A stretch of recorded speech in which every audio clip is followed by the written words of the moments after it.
जेक nap और John ज़ेरात्स्की की make time उन लोगों के लिए अवश्य पढ़ी जाने वाली किताब है जो समय का सदुपयोग करना चाहते हैं और अपने सपनों का जीवन जीने के लिए समय का सही इस्तेमाल करना चाहते हैं।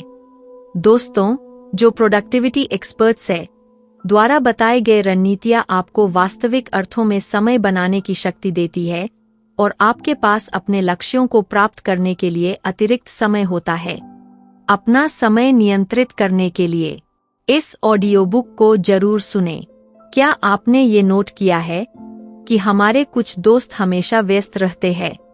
वो कुछ ज्यादा बड़ा नहीं कर रहे हैं, लेकिन फिर भी बिजी है। जब पूछो तब व्यस्त। और मुझे इस बात का एहसास हुआ, जो लोग सबसे खाली है वही सबसे व्यस्त है। मुझे आशा है कि आप समझ रहे होंगे। फर्क सिर्फ इतना है कि वो वक्त तो लगा रहे हैं, लेकिन शायद ऐसी चीज पर जो जिंदगी में बहुत जरूरी नहीं है। हाँ, वो चीज उनकी ग्रोथ में कुछ मदद नहीं करेगी। आज हम इसी बात का समाधान निकालने के लिए एक ऐसी किताब के बारे में बात करने वाले हैं जो आपको ये समझने में मदद करेगी आखिर समय का सही इस्तेमाल कैसे किया जाए, समय प्रबंधन मैनेजमेंट कैसे करें, महत्वपूर्ण चीजों को कैसी प्राथमिकताएं प्रायोरिटीज दी जाए ताकि हम जीवन में असीमित विकास के साथ आगे बढ़ सकें।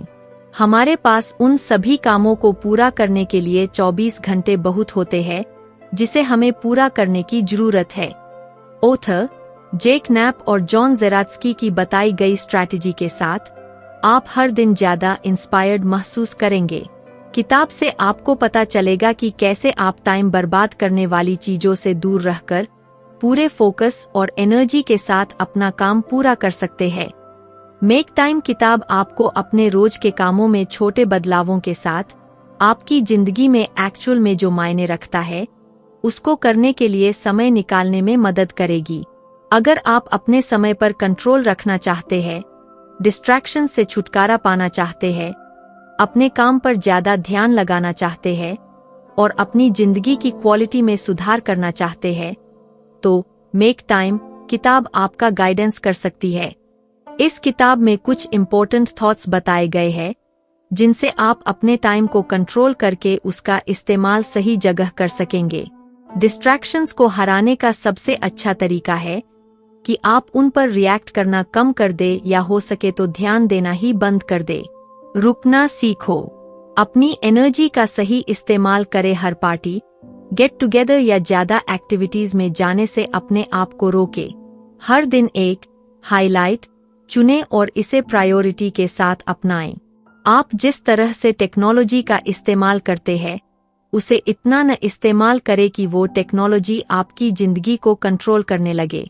यह किताब ज्यादा काम करना मतलब मल्टीटास्किंग के बारे में नहीं है, बल्कि मेक टाइम यह चुनने के लिए फ्रेम्ड है कि आप किस पर सबसे ज्यादा ध्यान देना चाहते हैं।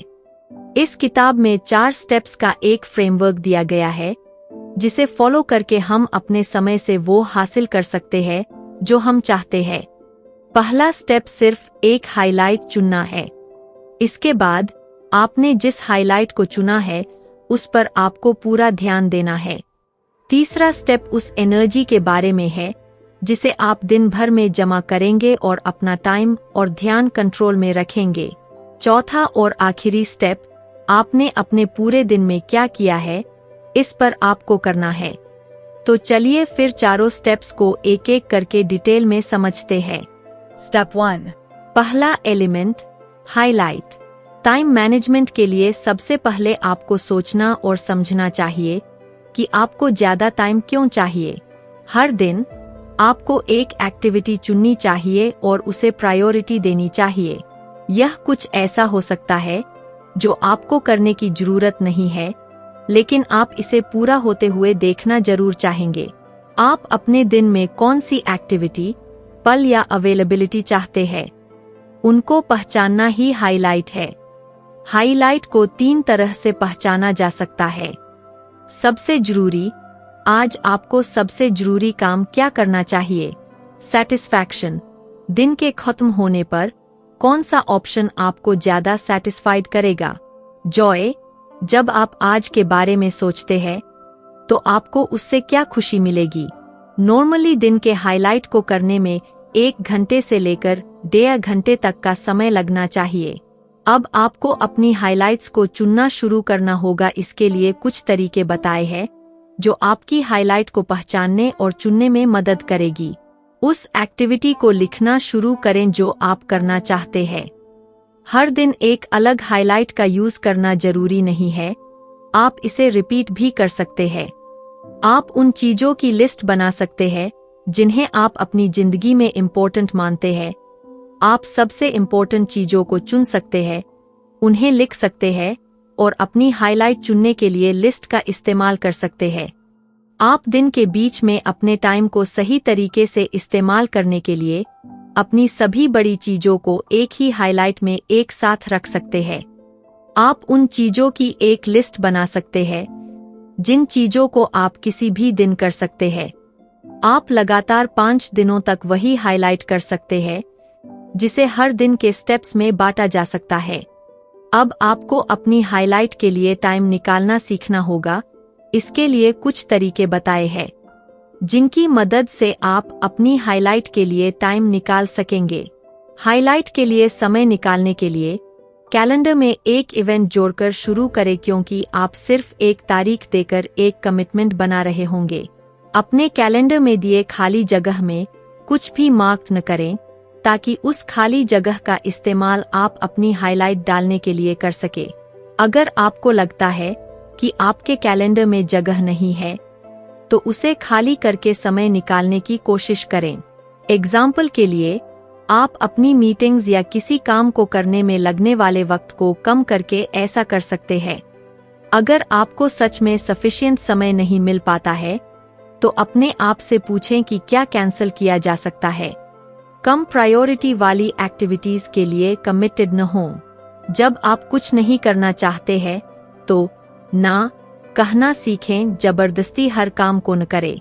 हर काम को करने की प्लान बनाएं, वरना आपको लगातार यह तय करना होगा कि आपका अगला स्टेप क्या है और आप उन चीजों के बारे में सोचते समय अपना ध्यान खो सकते हैं कि क्या आपको यह काम करना चाहिए या नहीं करना चाहिए।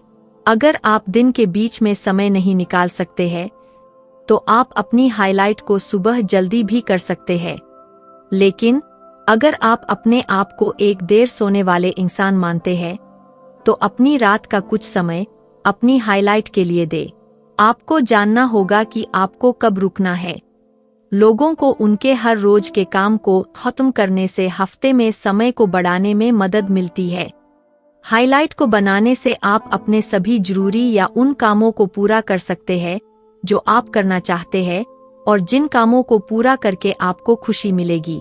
जब आप हाइलाइट्स बनाना शुरू कर देते हैं तो आपके काम समय पर होने लगते हैं और आपको बाकी और कामों के लिए ज्यादा टाइम मिलने लगेगा। इसलिए आपको अपनी जिंदगी में टाइम मैनेजमेंट के लिए पहले स्टेप हाइलाइट से शुरू करना होगा।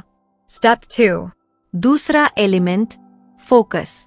हमारी जिंदगी में ऐसी बहुत सी चीजें होती है जिससे हम डिस्ट्रैक्ट हो जाते हैं। हमें अपने डिस्ट्रैक्शन को अपने कंट्रोल में रखना चाहिए। मतलब यह है कि डिस्ट्रैक्शन से हमारा टाइम बर्बाद होता है क्योंकि हम ऐसी चीजों की तरफ अट्रैक्ट हो जाते हैं जिससे बाहर निकलना थोड़ा मुश्किल हो जाता है। एग्जाम्पल के लिए, सोशल मीडिया यह एक ऐसी चीज है जो हमेशा हमारे एंटरटेनमेंट के लिए हमारे पास होती है, लेकिन हम इस तरह के डिस्ट्रैक्शन को खत्म कर सकते हैं और अपनी हाइलाइट को पूरा करने के लिए पूरा ध्यान दे सकते हैं। अपनी जिंदगी में फोकस्ड होने के लिए आपको सबसे पहले अपने फोन को कंट्रोल करना सीखना होगा। अपने फोन को कंट्रोल करके आप अपने डिस्ट्रैक्शन से दूर हो सकेंगे और अपनी हाइलाइट को टाइम पर पूरा कर सकेंगे। यहाँ पर इसके बारे में कुछ तरीके हैं। बिना किसी लगाव या प्रेशर के मोबाइल फोन्स का इस्तेमाल करें। आप इसे 24 घंटे, 1 सप्ताह या 1 महीने तक आजमा कर देख सकते हैं। अगर आपको सच में इन एप्लीकेशंस को इस्तेमाल करने की जरूरत है तो बस तभी उन्हें इस्तेमाल करें। मतलब यह है कि आपको उन एप्लीकेशंस पर कंट्रोल हासिल करना है जो आप उनको सिर्फ बहुत जरूरी होने पर ही इस्तेमाल करते हैं। सोशल मीडिया से हर बार लॉग आउट करें। ताकि आपको हर बार लॉग इन करने के लिए अपना ईमेल एड्रेस और पासवर्ड डालना पड़े। यह एक तरह की ऑब्स्टेकल बन सकता है, क्योंकि यह आपको सोशल मीडिया को लगातार इस्तेमाल करने से रोकता है और यह आपके डिस्ट्रैक्शन को हराने का सबसे अच्छा तरीका है। नोटिफिकेशन को आने से बंद करें ताकि आप भूल सके कि आपके पास कोई भी ऐप मौजूद है और इस तरह से अपना ध्यान भटकाने से बचें। अपने फोन की होम स्क्रीन पर किसी भी तस्वीर को न लगाएं, क्योंकि हर बार जब आप फोन का इस्तेमाल करते हैं तो एक खाली होम स्क्रीन आपको शांति का समय दे सकती है, क्योंकि इससे आपका कोई ध्यान भंग नहीं होगा। रिस्ट वॉच पहने। यह आपके फोन पर समय पता करने से आपको रोकेगा और आपको फोन के खिंचाव से बचाता है। अपनी कंसंट्रेशन में सुधार करने के लिए आप अपने फोन को काम पर ले जा सकते हैं और उन्हें वहीं छोड़ सकते हैं, या घर पहुंचने पर आप फोन को अपने आप से दूर रख सकते हैं। अगर आप अपने फोन को कंट्रोल कर सकेंगे तो आप सोशल मीडिया की तरफ अट्रैक्ट नहीं होंगे, जिससे आपका बहुत सारा समय बचेगा और आप उस समय का इस्तेमाल सही जगह कर सकेंगे। इसलिए आपको अपनी हाइलाइट के लिए समय निकालने के लिए समय को बर्बाद करने से बचना होगा, जिससे आप अपने काम पर फोकस कर पाएंगे। इन्फिनिटी पूल से दूरी बनाए रखें। इन्फिनिटी पूल मतलब वो खिंचाव या लगाव होता है जिसकी कोई हद नहीं होती है और आप लगातार बार बार उस काम के लिए अपना समय बर्बाद कर सकते हैं। इसलिए आपको इन्फिनिटी पूल से दूर ही रहना चाहिए। इसके लिए कुछ चीजें आपकी मदद करेंगी। अगर आप उन ऐप्स का इस्तेमाल करने से बचते हैं जो सुबह सुबह आपको डिस्ट्रैक्ट करती है, तो फोकस करना आसान होगा। आपको हर दिन न्यूज़ पढ़ने की जरूरत नहीं है। अगर यह बहुत जरूरी है तो यह आपके पास खुद आएगी। जब आप फोकस कर रहे हो तो अगर हो सके तो इंटरनेट बंद कर दें, जिससे फालतू चीजें दूर रहेंगी। हम से बहुत से लोग अपने ईमेल में अपना काफी समय बर्बाद कर देते हैं, इसलिए ईमेल को देखने के लिए कुछ जरूरी तरीके अपनाने चाहिए। दिन के खत्म होने पर अपने ईमेल का इस्तेमाल करें और अपना इनबॉक्स देखने के लिए एक समय डिसाइड करें। हफ्ते में एक बार अपना इनबॉक्स खाली करें। ईमेल का जवाब देने में जल्दबाजी न करें। यह जान ले कि अगर यह बहुत जरूरी है तो इंसान आपसे दूसरे तरीके से कांटेक्ट कर सकता है।